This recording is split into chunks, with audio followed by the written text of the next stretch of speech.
없으니 살아가는 이 모든 순간이 주의 힘을 나는 믿네. 성경의 숲을 걷다. 오늘은 잠언 10장입니다. 잠언을 주의 깊게 읽어본 성도들이 한다면 1장에서 9장과 10장 이후는 무엇인가 분위기가 달라진다는 것을 알 수 있을 것입니다. 1장에서 9장은 의로운 삶, 즉 지혜를 권면하는 뜨거운 열정이 느껴지는 분위기에 반해 10장 이후에는 객관적인 관찰의 내용만 제시하면서 독자 스스로 판단할 것을 촉구하는 듯한 사뭇 가라앉은 분위기입니다. 이런 분위기의 차이를 가져오는 것이 바로 장르인데요.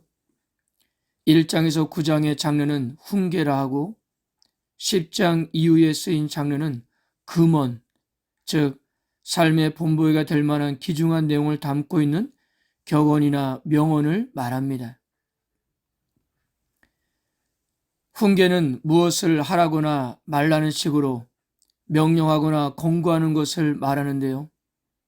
화자가 청자를 앞에 두고 하라 또는 하지 말라고 명령하거나 권고하는 방식입니다. 그래서 호소하고 권면하는 강렬한 톤을 지닙니다.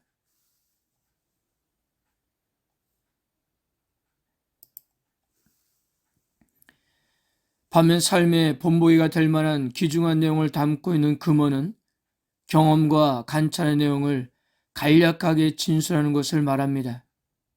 바로 10장 이후의 장르가 금언입니다. 진리를 객관적으로 제시하는 방식이며 따라서 문장의 톤은 냉정합니다. 그래서 1장에서 9장까지 긴 잠언 서론을 끝나고 드디어 지혜에 대한 구체적인 가르침이 시작되고 있는 것입니다. 그리고 흥미로운 것은요, 히브리어 알파벳 자음에는 고유의 숫자를 표기하는데요. 솔로몬 이름의 자음의 숫자를 보면 시는 300, 라메드는 30, mem은 40, 해는 5인데요.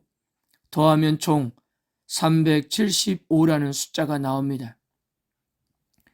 그런데 잠언의 본론인 10장 1절부터 22장 16절에는 정확하게 375개의 가르침이 들어있는 거예요. 아마도 의도적으로 이것이 솔로몬의 잠언이라는 사실을 강조하려고 한 것 같습니다. 오늘은 잠언의 두 번째 단락인 잠언의 본론을 시작하는 것이기 때문에 이곳에서 이야기하는 금언에 대해서 좀 더 살펴보고 잠언 10장에 대해서는 간략하게 정리하겠습니다. 자, 그렇다면 여러분, 이 두 번째 단락인 본론에서 말하는 금언에서는 무엇을 말하고 있는 것일까요? 그것은 바로 의로운 삶과 보응의 원리입니다. 잠언은 전체적으로 지혜로운 삶, 의로운 삶이라는 메시지를 전달하고 있는데요. 잠언의 주제인 지혜는 쉽게 말해서 삶의 기술을 의미합니다. 즉, 어떻게 사는 것이 잘 사는 것이며 어떻게 사는 것이 성공적으로 사는 것인가에 관한 것입니다. 그래서 잠언은 지혜, 즉 잘 사는 기술에 대해서 알려주고 이 기술을 따라 참된 성공에 이르도록 젊은이들을 독려하고 안내하는 책입니다. 그럼 잠언이 가르치고자 하는 지혜, 즉 잘 사는 기술이란 무엇일까요? 한마디로 말하면 그것은 의롭게 사는 것입니다. 그래서 젊은이들은 거짓과 구부러진 사악한 길을 택하는 것이 아니라 정직하고 의로운 길을 택해야 하는데요. 거기에 생명과 성공이 있기 때문입니다. 이런 점에서 잠언은 의를 가르치는 책이라 할 수 있습니다. 다른 어느 교훈보다도 높은 빈도수를 자랑합니다. 즉, 가장 중요한 교훈이라는 거예요. 그리고 의인은 책의 처음부터 시작해서 끝 무렵까지 쉬지 않고 가르쳐주는 교훈인데요. 이러저러한 다른 교훈이 나오다가도 잠언의 관심은 이내 의의 문제로 돌아가곤 한다는 것입니다. 그리고 잠언에 등장하는 여러 교훈들, 즉 겸손, 근면, 정결, 언어의 절제, 신실, 인내, 자기 절제 등등은 모두가 어떻게 사는 것이 바른 삶인가를 가르치고자 하는 것입니다. 그러니까 여러 교훈들이 있지만 그것들이 의라는 주제 하나로 집약될 수가 있다는 것입니다. 그러면 잠언이 어떻게 해서 의를 그토록 열정적으로 책의 중심에 놓고 가르치게 되었는지에 대한 배경을 보면 잠언에서 의가 인간을 성공으로 인도하는 삶의 방식임을 알고 그것을 열심히 가르치게 된 것은 바로 잠언이 지닌 보응의 원리라는 이해 때문입니다. 세상은 질서 없이 우연들이 아무렇게나 이어져 가는 장소가 아닙니다. 이곳은 행동과 결과 사이에 부정할 수 없는 엄밀한 도덕적 질서의 세계입니다. 이 질서를 보응의 원리라고 하는데 그것은 의로운 생활을 하는 자에게는 성공과 번영이 따르고 악한 생활을 하는 자에게는 실패와 파멸이 따른다는 법칙입니다. 그래서 잠언은 의롭게 살 것을 거듭 촉구하면서 더불어 이 보응의 원리를 쉼없이 가르치고 있는 거예요. 그러니까 의롭게 사는 것이 잠언의 중심 교훈이라면 보응의 원리는 이를 뒷받침하는 근거라 할 수 있는데요. 하나님은 우주를 지으실 때 이곳에 하나의 질서를 심어 놓으셨습니다. 바로 보응의 원리라는 도덕 질서입니다. 그래서 인간의 한 행동에는 그에 상응하는 결과가 따르는데요. 그래서 아무렇게나 말하고 아무렇게나 행동하면서 좋은 결과 오기를 기대할 수가 없는 것입니다. 그에 상응하는 결과가 오기 마련이기 때문이에요. 그러므로 잠언에서 있어서 지혜로운 사람이란 바로 이 보응의 원리를 깨닫는 사람이며 그 깨달음에 기초하여 의로운 생활을 결단하는 사람인 것입니다. 물론 이 보응이라는 개념은 지금의 우리 시대에서는 결코 이야기가 편한 주제는 아닙니다. 불교의 인과응보가 연상되기도 하고 잘못에 대한 응징, 보복, 심판 등의 부정적인 이미지가 강하기 때문입니다. 그러나 우리가 기억해야 하는 것은 하나님께서 이 세상을 창조하실 때 손수 그곳에 하나님이 원하시는 도덕적 질서를 심어 놓으셨다는 거예요. 이것은 결코 과거를 문제 삼아 심판한다든지 응보의 그물에 올가 놓으려는 것이 아니에요. 인간을 인간답게 살고 최고의 의미 있게 살도록 하기 위해 주신 인간성 회복의 질서였던 것입니다. 그래서 인간은 의를 행함으로 말미암아 하나님을 만족시키고 가정과 사회를 안정시키는 것입니다. 그러므로 결코 부정적인 것이 아니라 긍정적인 삶의 원칙이며 인간을 인간답게 만드는 원리였던 거예요.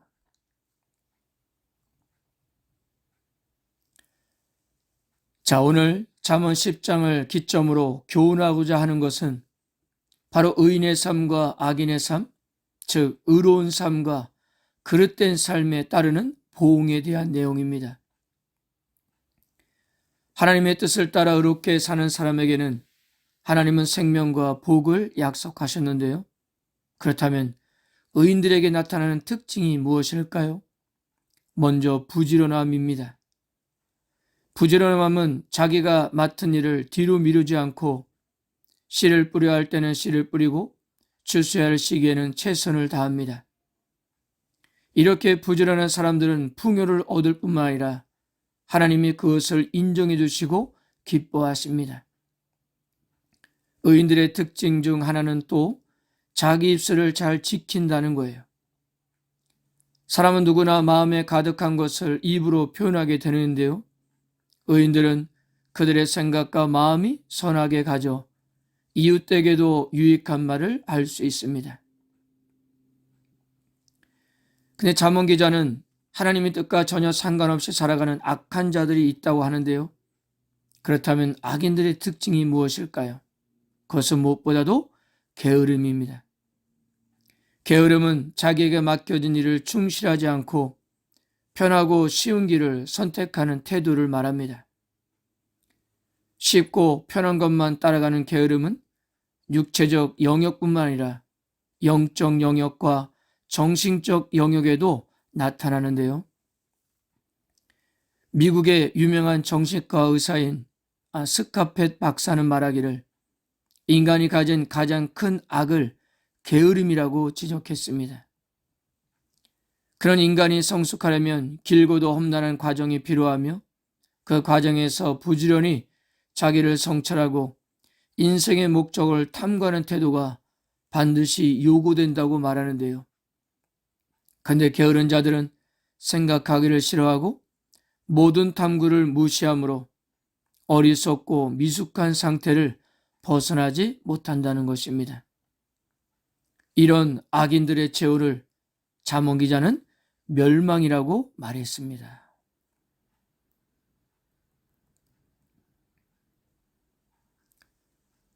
사랑하는 성도 여러분, 생명의 길을 걷고 있다는 것을 사람들에게 인정받는 것도 중요하지만 더 중요한 것은 하나님께 인정받는 것입니다. 그리고 사람들은 항상 우리 곁에 있지 않아서 특정 시간과 장소에는 사람들을 의식할 필요도 없고 우리가 편한 대로 행동할 수 있을 거예요. 하지만 하나님은 모든 시간과 장소에 계십니다. 따라서 하나님께 인정받기 위해선 항상 하나님을 의식하며 살아가는 거예요.